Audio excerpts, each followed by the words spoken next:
guys, we head to our last segment, which is politics. And today with me, I'm not alone in the castle. I have a comrade, a young leader, a young spirit, young energy, by the name Carlmax Otieno. But before we head back to Carlmax, allow me address some few issues that have been going on in the political arena, like the political arena in the country.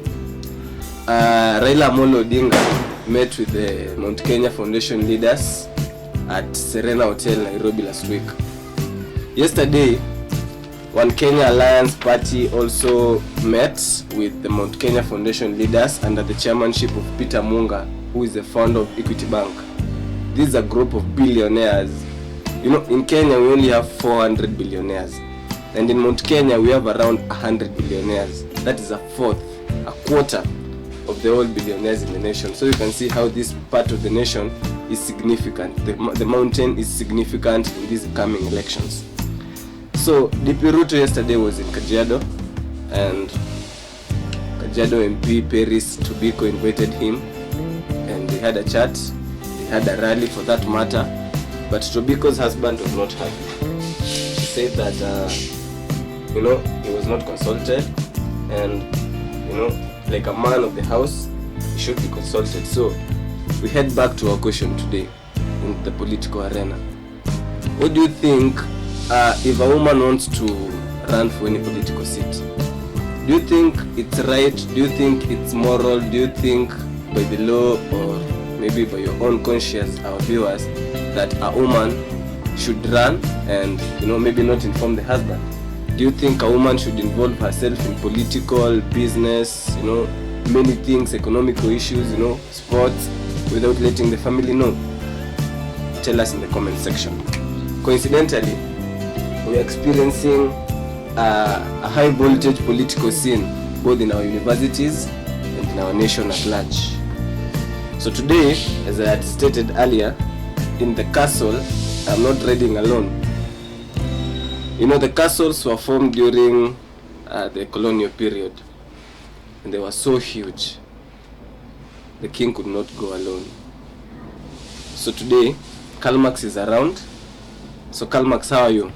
I'm fine. Allow us talk and chat a little bit with Carlmax, get to know him. He's a young man. I've got to know him. We share the same class. He's our leader. He talks to us. So for you to get the interest of university comrades who are first of all very, very much furious. I don't know there's any time university comrades are happy. They're ever furious. But he has managed to get to our hearts. He has managed to convince us that he's the right. So we also want to know our viewers, according to what you'll be telling us, do you think that the post you'll be vying for is fit for it? Some of our viewers are not from JKUAT, but politics is a wide thing, and we'll not be talking about him alone. We'll also be talking about the political scene in the country at large. So allow me go direct to Carlmax and ask him my first question. So Carlmax, welcome to Castle and Castle. Thank you very much. I know we've met a couple of times. We've been talking about politics. Yes. So I want to ask you a question. Who is Carlmax? Carlmax, first of all, is a German philosopher. I'll start from the history side. He was a German philosopher in Germany. Not the second name, Carlmax Otieno. Otieno. These guys. So basically, I'll just talk about Carlmax himself, so that you can know who he really is. Who is Carlmax? Carlmax was a German philosopher that I dare to say. He talked about communism, which is applied in the Middle East. Alright. And Carlmax advocated for the rights of the people. He stood for the people. One of the favorite things that I liked about Carlmax, he said that change is not produced through a dogmatic assumption, but it's through the critiques of the past that you can determine the future. So Carlmax advocated for change, and that's what I embraced in my life, and I really wish I continue his legacy. You wish to continue his legacy? Yeah. So Carlmax is saying that, following the legacy of the late Carlmax, maybe we'll call him Carlmax II. Carlmax II is saying that, comrades, he has his interests at heart. So I'll go direct to asking you the second question, which is, what post are you vying in JKUAT? And like what post are you buying? And in this question, I want you to be exclusive. I want you to talk about the department you are in. I want you to talk about everything. And at this time, I think it would be best for you to face the camera so that you may talk to the comrades, those who you want them to vote for you. You know, yeah, they want to hear you. They want to know which department. They want to know a little bit about your leadership issues. You know, we have many problems in JKUAT. You know, I don't want to address all of them. You'll address them for us. So take the platform, it's yours, bro. Thank you so much, Tilas. So we have been, Tilas is my friend for a very long time, and I appreciate this opportunity that he has granted me to talk to the comrades. It's it's pleasure meeting him, and then I'm so encouraged, and it is very good to talk to him and to interview me things pertaining the comrades. So my name, as I said, is Carlmax Otieno, Abungu Carlmax Otieno. I'm vying for the school rep position. That's a School of Business and Entrepreneurship. I'm a third year student, and we're in the same school, that's the School of Business and Entrepreneurship. The school is merged right now. It's a very big school, almost 9,000 students, if I'm not to be certain exact, right? Now I'll share with you what I'll do when I'm elected in as the next school rep. As I'd say that when you are elected as a school rep, you're like the member of parliament of the school. You are a congress member. A congress member, you have a lot of duties, especially if in the SOBE we are having 4 departments that need one strong leader to advocate for the students' rights. For me, Carlmax, I believe in calmness. I'm a man of his own words. I believe that calmness is the cradle of power. And if you want power, you must be humble. I embrace humility. So in the context of leadership, I appreciate. When I'm elected in as a leader, I want to make SOBE great. Because it's a new SOBE, we want a new regime, a strong regime. First of all, I want inclusivity in leadership. Inclusivity entails that each and every person is represented in their interest is represented in the Congress. I'm going to handle this through creating clubs and societies whereby each and every person have representations from each and every class, whereby we have class reps in the clubs. They talk on behalf of their students so that I can go and advocate for their rights in the Congress. Second of all, what I'll do is to bring coordination and cohesion within the department. Interdepartment conflicts which have been happening in the school, we want to harmonize them so that comrades can enjoy being around the school.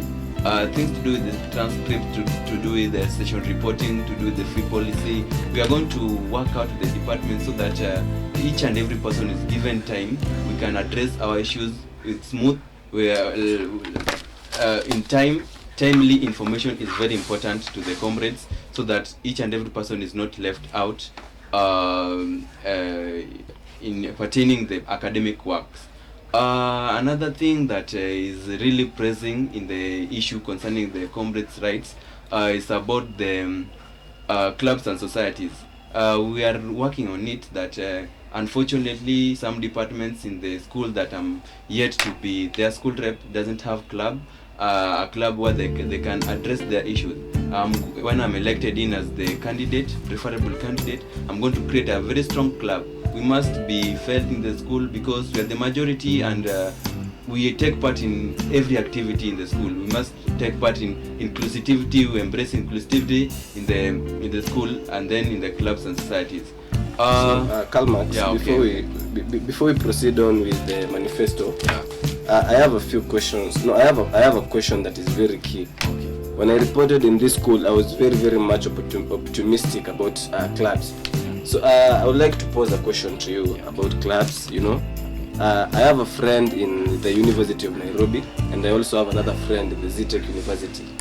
And these friends were telling me that when they joined their school, they joined a club. I don't remember the name, but I can remember something about exchange program. So I don't know if we still have this thing in our school whereby some comrades from our school are exchanged from some comrades from international universities, and they exchange maybe for a semester or two to know how the university education in Kenya and the systems is very different from what is going on abroad.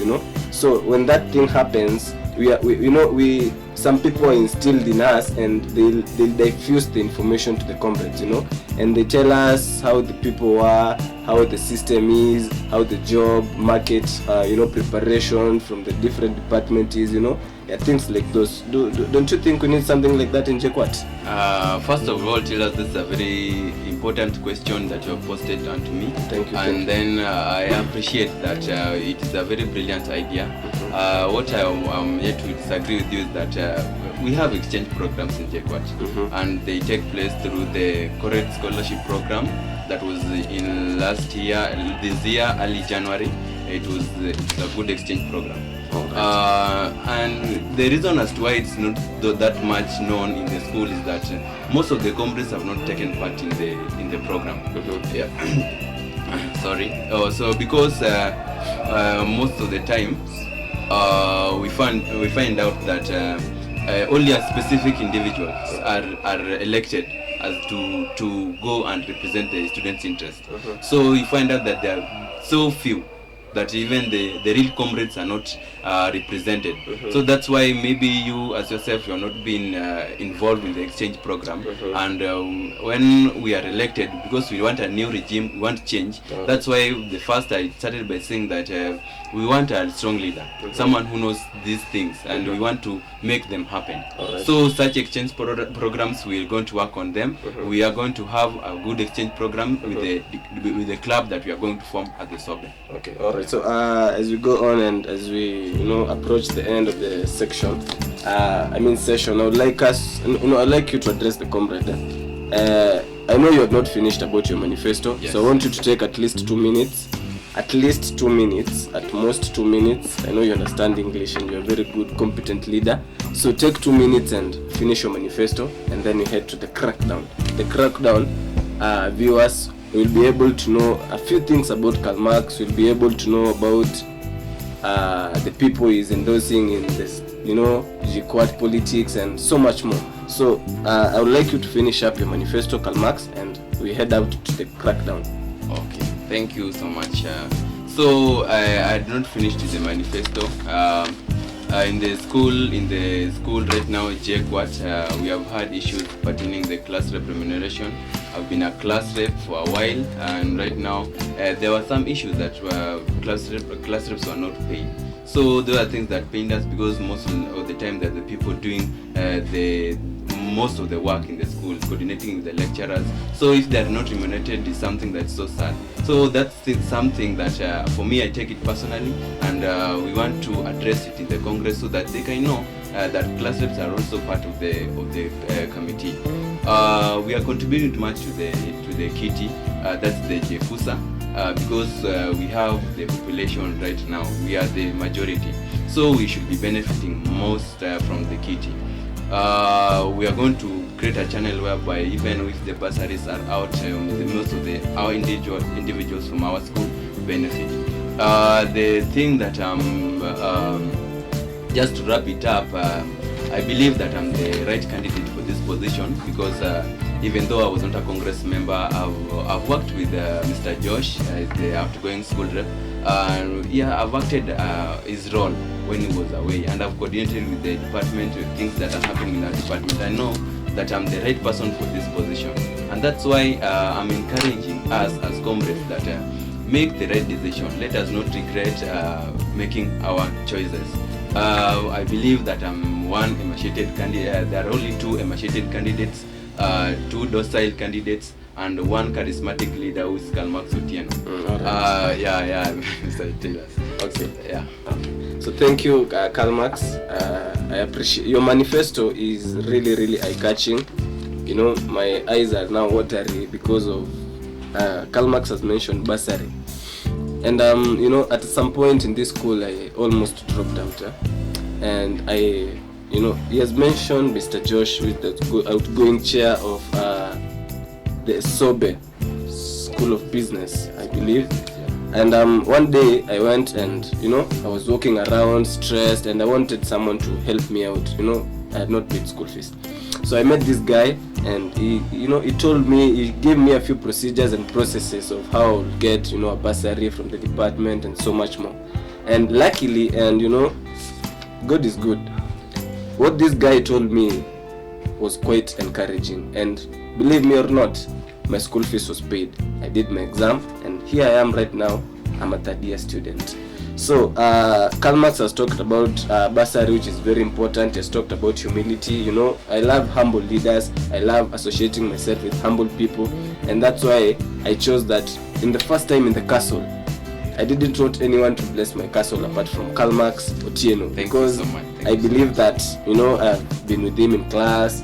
We do the same thing, finance. We talk, and I guess it's the right one for us. And when we give him, I know we'll not regret. He has mentioned bursary. Trust me, those leaders who are vying, check them out, check their manifestos. All of them, just coordination, but none of them is talking about the important issue, which is school fees. You cannot stay in school without paying fees. So vote for Carlmax, get your bursaries. Vote for Carlmax, get a humble leader. Vote for Carlmax, get yourself into clubs. They said the exchange program is there. I have announced it. Exchange program is a good thing.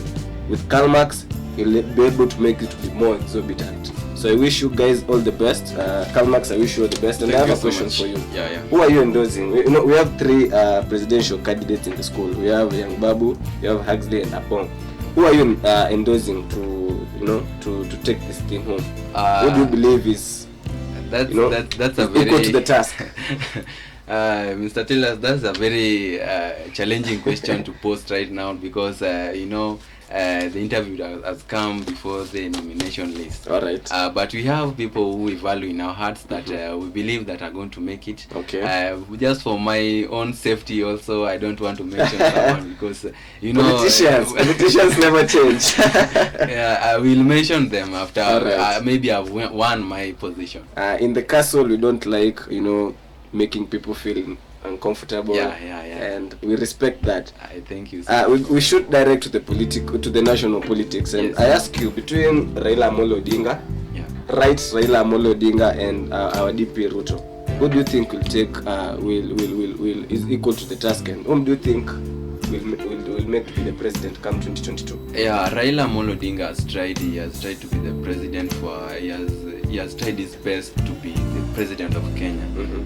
Right now we also we know that it's going to be in the ballot. And also Ruto has been in the government for a very long time, right. And we say that they're equally important. Ruto has brought out things to do with the economic drastic change in the economy, things to do with the trickle down effect, the bottom up, the middle stretch, and we have embraced those ideas because right now we are in a economic crisis, and the hustler narrative has spread word in the country and is posing a lot of questions to the strongholds of Raila, which is Nyanza and both Mount Kenya. So right now, what I can say about the presidential candidates in Kenyan politics, the national politics, is that Ruto has the wave, yes. Raila also has the wave because he's the people's president. People may choose Raila Amolo Odinga. I'm not saying that I'm supporting one individual, but people may choose one Raila Amolo Odinga as the next president of Kenya. Raila Amolo Odinga. Yes. According to me, I don't like going around the bushes, and being, a journalist, political analyst, a financial analyst. I want to say this and for free. And mark today, Raila Amolo Odinga started climbing the mountain last week when he met the Mount Kenya Foundation leaders. Trust me, Raila Amolo Odinga, that the mountain people are responding.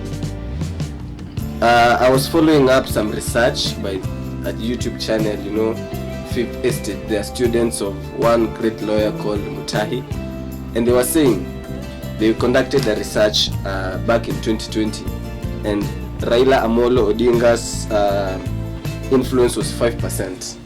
They did it last week on Friday after Baba visited Mount Kenya. Trust me, it's at 15%. And believe me, Raila Amolo Odinga has been getting 44% ever since he started vying. So he only needs 6% plus 1 vote, which is Uhuru Kenyatta's vote, to clinch this seat. 6% is 900k votes. 15% is more than 900k votes. So trust me, guys, it is going to be tough. And maybe if I can pose a question to my interviewer.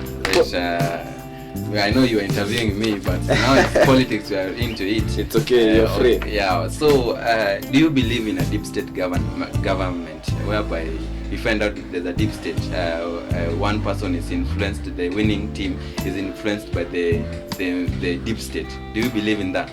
Well, personally, there's a difference between believing and know. I know, and I'm for sure it's there. The deep state is there, you cannot avoid that.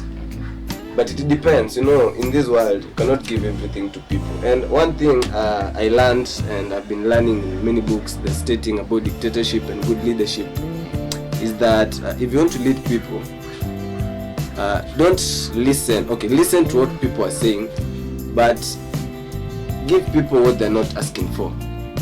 People are always asking for food, water, and shelter. But there are so many ways of, strengthening the economy. You don't need to focus on basic things that people can get. My lecturer usually tells me that take care of the population and the population will take care of itself. So Carlmax, according to me, yes. I think deep state is there. Deep state cannot be avoided. Deep state is even there in monarchy government like England. And will they influence the coming election votes? They'll surely do. Okay. They surely do. If you see someone like Peter Munga, Peter Munga is the chairman and co-founder of Equity. Equity has more than 1 million employees. Trust me, those are 1 million votes. 1 million votes are more than 6% of what Rao needs to clinch this mountain. So trust me, Raila Amolo Odinga's people, we got this thing come 2022. So as I finish the political segment and as I wrap up my interview with Carlmax Otieno from GQuat School of Business, an aspiring School of Business chair or school representative, allow me take this chance and tell you thank you guys for supporting us ever since we started this channel. This whole program Castle and Castle is brought to you in courtesy of East 80 Adventures, East 80 Fitness Center and On-Site Networks. These guys have managed to sponsor our programs. They've been mentoring us, and through them we are here now. So Castle and Castle is sponsored by East 80, and those people who live around Juja, easy, you can always practice, and we have East 80 Fitness Center. We also have East 80 Adventures where you pay and you go for places at a cheaper price. Like for example, we have one that people are going to Tanzania, Namanga. It's I guess 3,500. You don't have to pay everything, you just have to pay a little bit by a little bit. It's 20th Mashujaa Day. Actually it's a bus. So people are going with a truck bus. It's going to be fun. Swimming, lunch, everything. And as I wrap up my interview, I want to give Carlmax 2 things. 1, a t-shirt from East 80 Adventures, and 2, a key holder. I believe that these people have empowered us to start Castle and Castle, and also we want Carlmax to be one of our ambassadors. We help him win. As Raila Amolo Odinga is not in Mount Kenya because I'm sorry to say, but not because he's so much in love with Mount Kenya people, but this game is called you give me, I give you. So at this juncture, allow me to present my gifts to Carlmax, and thanks to East 80, thanks to Edward, thanks to cameraman behind Felix, thanks to Manu. He didn't want to be given shout out, but thanks to him as we conclude our interview today. Subscribe to Scenes and Icons for more interviews. Carlmax has promised to get me more high profile leaders in GQuat. Trust me, it's going to be lit. So Carlmax, thank you. Thank you so much, Taylor. I don't know if the people behind the scenes can help me award my t-shirt and my key holder to Carlmax. Okay. Thank you. So Max, yes, I want to present you this t-shirt. from Edward. Say Edward. Edward. Yes, Edward Mogire is. You are an SDA. We have people who are saved. Actually, I'm from church. You're from church? Yes. He's also from church. You said this one is blessed. Okay. This is a key holder from us. Thank you so much. Welcome. Thank and you. You know, we are grateful. We are it when we are campaigning. And Okay. I believe I'm going to win, and we also believe that it's going to be great. Yeah, people from School of Business kindly vote for Carlmax. You know, he's able, he's humble. He has come from all the place to the studios just to support us. So support him. We clinch this thing. Joseph from Become Group of Finance helped me lead the campaigns and make Carlmax win. Thank you. Thank you so much. Welcome, Carlmax. Thank you.